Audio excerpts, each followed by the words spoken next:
कार्तिक मास में आजमाएं तुलसी माता से जुड़े ये उपाय, चमक जाएगी आपकी किस्मत। नमस्कार दोस्तों, आपका आपके चैनल भक्ति कथा इतिहास में एक बार फिर से बहुत बहुत स्वागत है।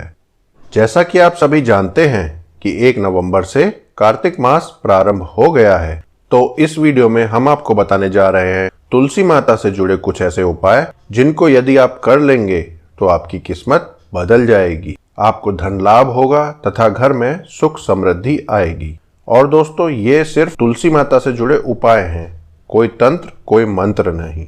तो आइए वीडियो को शुरू करते हैं।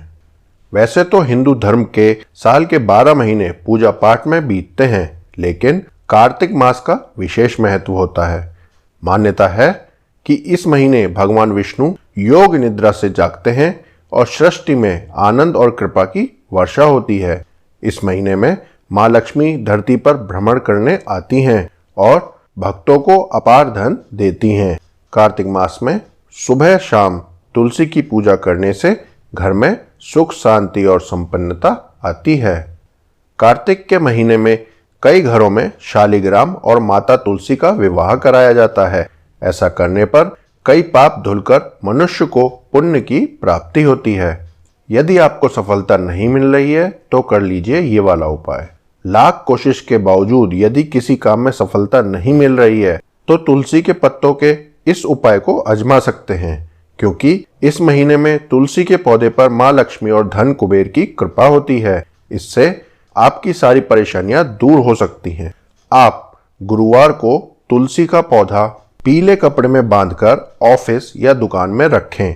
ऐसा करने से आपका कारोबार भी बढ़ेगा और नौकरी में प्रमोशन भी मिल सकता है।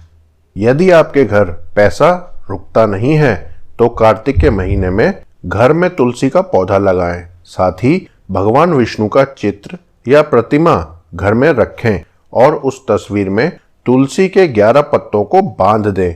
ऐसा करने से आपके घर में संपत्ति की कमी कभी नहीं होगी।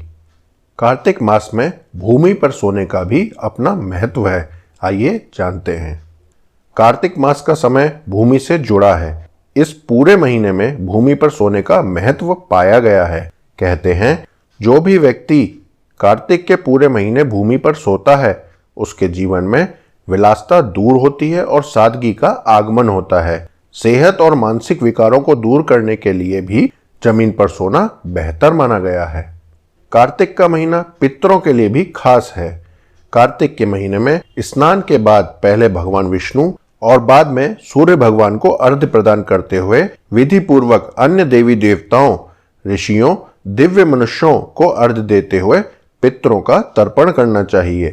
पितृ तर्पण के समय हाथ में तिल अवश्य रखें, क्योंकि ऐसी मान्यता है कि जितने तिलों को हाथ में लेकर कोई अपने पितरों का स्मरण करते हुए तर्पण करता है, उतने ही वर्षों तक उनके पितृ स्वर्गलोक में वास करते हैं। यदि आपके घर में बरकत नहीं है तो यह उपाय करें। घर में बरकत बनाए रखने के लिए सुबह नहाकर तुलसी के 11 पत्ते तोड़ लें, लेकिन इन पत्तों को तोड़ने से पहले तुलसी माँ से हाथ जोड़कर क्षमा मांग लें। इसके बाद ही इन्हें तोड़ें और इन्हें घर के उस बर्तन में डाल दें जहां आप आटा रखते हैं। आपके घर में कभी भी रुपए पैसे धन्य धान की कमी नहीं आएगी। यदि पति पत्नी के बीच में रहता है तनाव तो तुलसी माता का यह उपाय करें। अगर आपके दाम्पत्य जीवन में हमेशा तनाव रहता है तो इसे दूर करने के लिए पति पत्नी दोनों तुलसी के 5-5 पत्तों को तोड़कर हमेशा अपने पास रखें। ऐसा करने से उनके दाम्पत्य जीवन में खुशहाली आती है। पति पत्नी को इस बात का ध्यान रखना चाहिए कि वो तुलसी के पत्तों को जिस जगह पर रखते हैं उन पत्तों की जगह दूसरे पत्ते हर 24 घंटे के बाद बदल लें। लगातार 21 दिनों तक इस उपाय को करने के बाद तुलसी के सूखे पत्तों को जल में प्रवाहित कर दें। यदि आपको नौकरी में प्रमोशन नहीं मिल रहा है तो भगवान गणेश को श्री गणाधिपते नमः बोलते हुए हल्दी की 5 गांठें चढ़ाएं। इस उपाय से अवश्य ही आपको प्रमोशन मिल जाएगा। भगवान श्री गणेश को गुड़ और शुद्ध घी का भोग लगाएं। बाद में ये घी और गुड़ गाय को खिला दें। इससे आपकी धन संबंधी समस्याएं दूर होंगी। कार्तिक मास में नदी, पोखर या तालाब के पास दीपदान करने से विशेष फल की प्राप्ति होती है। इस माह में दीपदान का बहुत महत्व है, इससे पुण्य की प्राप्ति होती है। इस पूरे पवित्र महीने में तुलसी का पूजन करने और उनकी सेवा करना भी शुभ माना गया है। वैसे तो हर माह में तुलसी की पूजा श्रेयस्कर है, लेकिन कार्तिक माह में तुलसी पूजा का फल कई गुना बढ़ जाता है। तो दोस्तों, ये थे कार्तिक मास में किए जाने वाले कुछ उपाय। कोई तंत्र नहीं, कोई मंत्र नहीं, सिर्फ तुलसी माता से संबंधित कुछ उपाय। यदि आप इनको कार्तिक मास में करते हैं तो इससे भगवान विष्णु, माता लक्ष्मी, कुबेर भगवान तथा माता तुलसी का आशीर्वाद आप पर तथा आपके परिवार पर बना रहता है। जय माता दी।